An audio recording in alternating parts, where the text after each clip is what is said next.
Assalamualaikum murid-murid Ibu. Selamat pagi, apa kabarnya hari ini? Semoga semua dalam keadaan sehat ya. Amin ya rabbal alamin. Baiklah, sebelum kita memulai pembelajaran hari ini, alangkah baiknya kita membaca doa terlebih dahulu.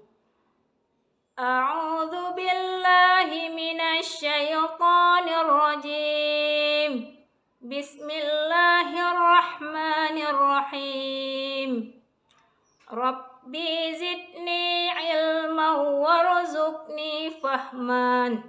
Ya Allah, tambahkanlah daku ilmu dan karuniakan daku kefahaman. Baiklah, untuk pembelajaran kita pada hari ini kita akan membahas mengenai menghindari akhlak tercela, israf, tabzir, dan bakhil.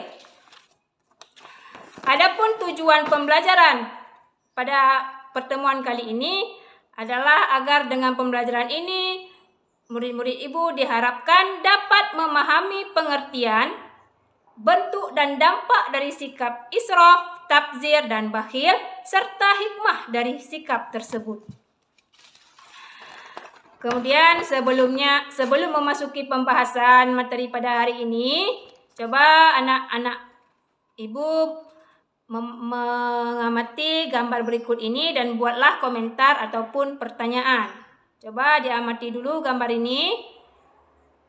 Ya, ini adalah perilaku israf, tabzir dan bakhil. Selanjutnya kita masuk pada materi yang pertama, yaitu tentang israf. Pengertian israf. Kata israf berasal dari bahasa Arab. Asrafa yusrifu israfan. Berarti bersukaria sampai melewati batas atau suatu sikap jiwa yang memperturutkan keinginan yang melebihi semestinya. Menurut Kamus Besar Bahasa Indonesia, melampaui batas atau berlebihan diartikan melakukan tindakan di luar wewenang yang telah ditentukan berdasarkan aturan atau nilai yang ditentukan yang berlaku. Secara istilah, melampaui batas atau berlebihan dapat diartikan sebagai suatu tindakan yang dilakukan seseorang di luar kewajaran atau kepatutan. Israf juga dapat berarti menggunakan harta untuk sesuatu yang benar, namun melebihi batas yang dibenarkan. Misalnya, makan atau minum secara berlebih-lebihan. Adapun dasar larangan israf, sebagaimana firman Allah dalam Quran surat Al-A'raf ayat 31 yang berbunyi, A'udzu billahi minasy syaithanir rajim. Bismillahirrahmanirrahim. Ya bani Adam khudhu zinatakum 'inda kulli masjidin wa kulu washrabu wa la tusrifu innahu la yuhibbul musrifin. Artinya, hai anak Adam, pakailah pakaianmu yang indah di setiap memasuki masjid. Makan dan minumlah dan janganlah berlebih-lebihan. Sesungguhnya Allah tidak menyukai orang-orang yang berlebih-lebihan. Quran surat Al-A'raf ayat 31. Nah, itulah dalil mengenai israf yang intinya melampaui batas yang mana di dalam Al-Quran sudah dijelaskan kita tidak boleh berlebihan. Tetapi sederhanalah. Kemudian, kita masuk dalam poin selanjutnya. Bagaimana sih bentuk perilaku israf? Yang pertama, israf dalam makan dan minum.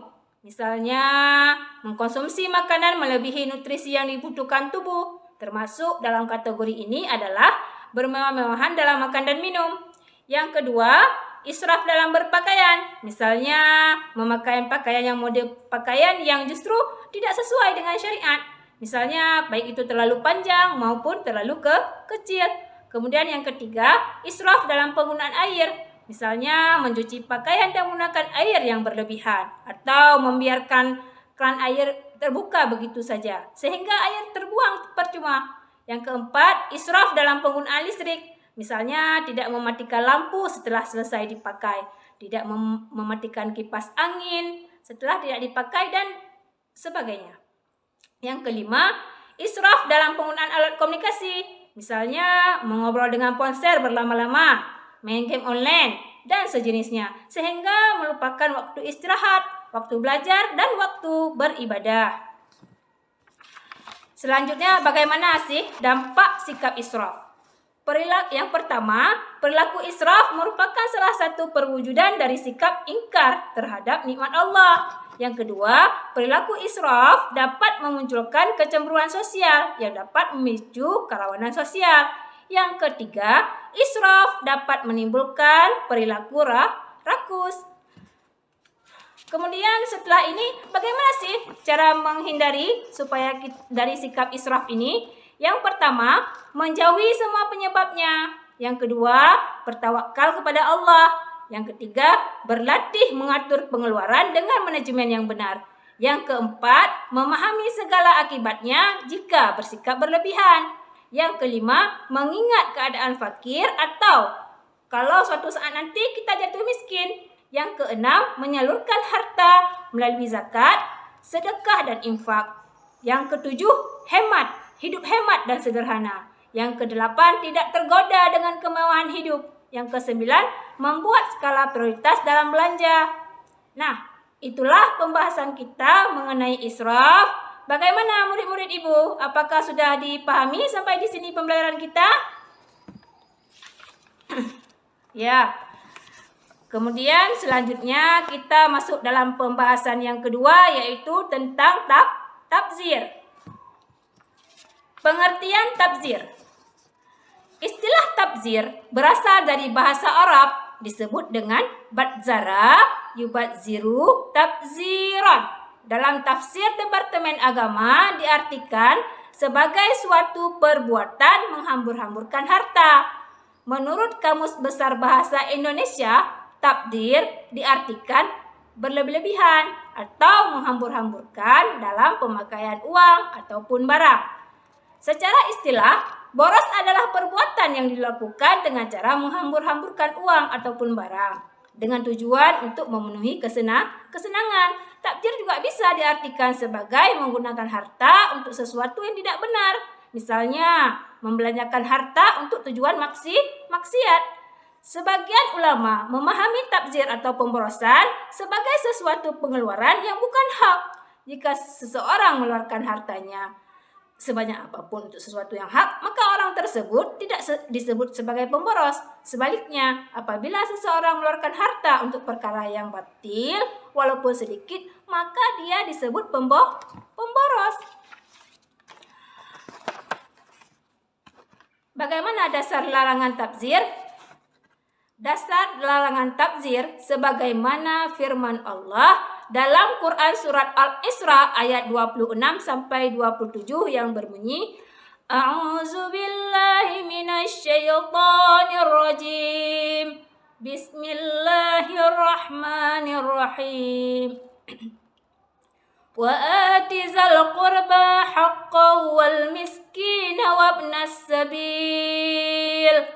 والمسكين وابن السبيل ولا تبذر تبذيرا إن المبذرين كانوا إخوان الشياطين وكان الشيطان لربه كفورا.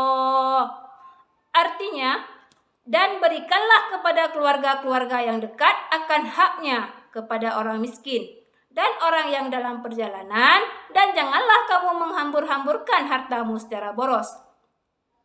Sesungguhnya pemboros-pemboros itu adalah saudara-saudara setan, dan setan itu adalah sangat ingkar kepada Tuhannya.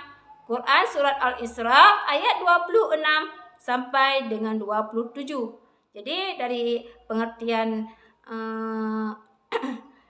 Quran surat tentang Al-Isra ini, berarti seseorang pemboros itu adalah saudaranya setan. Kemudian kita masuk dalam bentuk perilaku tabzir. Bagaimana bentuk perilaku tabzir? Adapun bentuk perilaku tabzir, yang pertama, memberi sumbangan untuk kegiatan hura-hura dan kemaksiatan. Misalnya, untuk acara pesta minuman keras. Walaupun dia tidak ikut meminumnya, maka sumbangannya tersebut termasuk pada perbuatan tabzir. Yang kedua, mengkonsumsi makanan yang tidak ada manfaatnya dan justru membahayakan. Misalnya, membeli minuman keras, narkoba, dan sebagainya. Yang ketiga, membeli sesuatu yang tidak diambil manfaatnya. Yang keempat, kumpul-kumpul yang tidak jelas tujuannya. Ini termasuk tabzir dalam soal waktu atau kesempatan. Yang kelima, segala sesuatu pembelanjaan yang tidak memperhitungkan tujuan dan kemanfaatan dan hanya menuruti kesenangan. Baiklah, selanjutnya dampak perilaku tabzir. Yang pertama, pamer kekayaan dan berjiwa sombong akan menyebabkan kehancuran pada diri sendiri karena tidak mempunyai kontrol pribadi dan sosial. Yang kedua, orang yang memiliki perilaku tabzir di mata Allah merupakan saudaranya setan. Selanjutnya, bagaimana sih upaya untuk menghindari sikap tabzir ini? Yang pertama, membuat prioritas kebutuhan. Yang kedua, bersikap lebih dewasa dalam memutuskan masalah. Yang ketiga, mendekatkan diri kepada Allah Subhanahu wa taala. Yang keempat, selalu bersyukur akan pemberian Allah Subhanahu wa taala. Yang keempat, menstabilkan pengeluaran dengan pemasukan. Yang keenam, hidup hemat dan sederhana. Yang ketujuh, merasakan kehidupan fakir miskin. Nah, bagaimana murid-murid Ibu? Sampai di sini sudah bisa dipahami tentang tabzir? Semoga bisa ya. Ya, baiklah, selanjutnya pada pembahasan selanjutnya yang ketiga yaitu tentang bakhil. Pengertian bakhil. Bakhil atau kikir ialah menahan harta yang seharusnya dikeluarkan. Al-Jurjani dalam kitab At-Ta'rifat mendefinisikan bakhil dengan menahan hartanya sendiri, yakni menahan memberikan sesuatu pada diri dan orang lain yang sebenarnya tidak berhak untuk ditahan atau dicegah. Misalnya uang, makanan, minuman, dan lain-lain. Ketika orang memiliki uang, makanan, dan minuman yang mestinya bisa diberikan kepada yang membutuhkan, kemudian enggan untuk memberikannya, maka ini adalah sifat bakhil. Dalam tafsir Al-Maraghi jilid 4, Mustafa Al-Maraghi menjelaskan, bakhil adalah tidak mau menunaikan zakat dan enggan mengeluarkan harta di jalan Allah. Adapun dalil tentang larangan bakhil, sebagaimana firman Allah dalam Quran surat Ali Imran ayat 180 yang berbunyi, A'udzu billahi minasyaitonir rajim. Bismillahirrahmanirrahim. Wala yahsabanna alladhina yabkhaluna bima atahumullahu min fadlihi huwa khairan lahum bal huwa syarrul lahum sayutawwaquna ma bakhilu bi yaumal qiyamati walillahi mirasus samawati wal ardi wallahu bima ta'maluna khabir. Artinya, sekali-kali janganlah orang-orang yang bakhil dengan harta yang Allah berikan kepada mereka dari karunia-Nya menyangka bahwa kebakhilan itu baik bagi mereka. Sebenarnya kebakhilan itu adalah buruk bagi mereka. Quran surat Ali Imran ayat 180. Kemudian bagaimana bentuk perilaku dari bakhil? Bentuk perilaku bakhil, yang pertama, bakhil untuk menunaikan kewajiban zakat. Yang kedua, bakhil untuk mengeluarkan sedekah demi kepentingan Allah. Yang ketiga, bakhil untuk mengeluarkan infak untuk membantu orang tua sendiri, saudara, dan keluarga yang sedang mengalami kesulitan. Kemudian, apa dampak yang timbul dari sikap perilaku bakhil?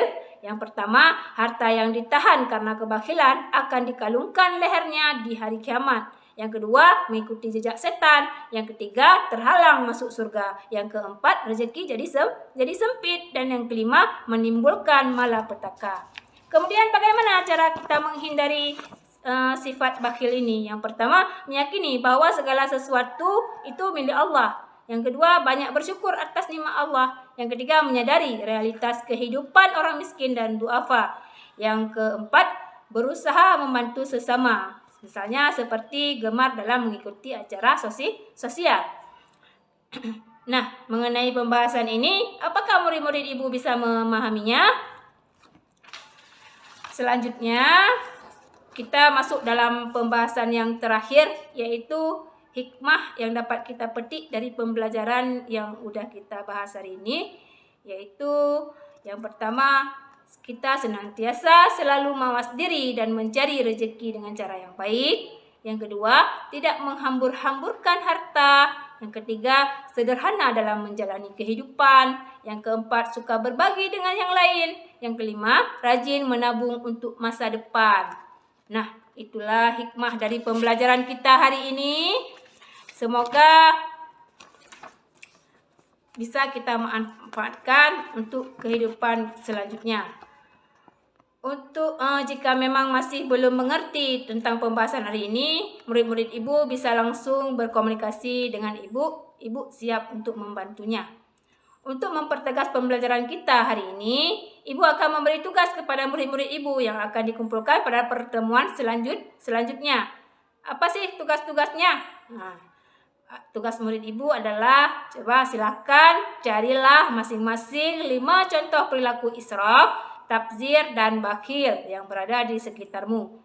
Jadi maksudnya di sini 5 contoh perilaku sikap israf ini ada 5, kemudian tabzir 5, dan bakhil itu juga 5. Berarti kesimpulannya ada 15 sikap yang harus dibuat dan dikumpulkan untuk ibu. Itulah pembelajaran kita pada hari ini. Semoga dapat dipahami. Baik, ibu mohon maaf atas kesalahan dalam penyampaian proses pembelajaran ini, dan sampai jumpa pada pertemuan selanjutnya. Ibu akhiri pembelajaran ini dengan mengucapkan alhamdulillahirabbil alamin. Akhirul kalam. Assalamualaikum warahmatullahi wabarakatuh.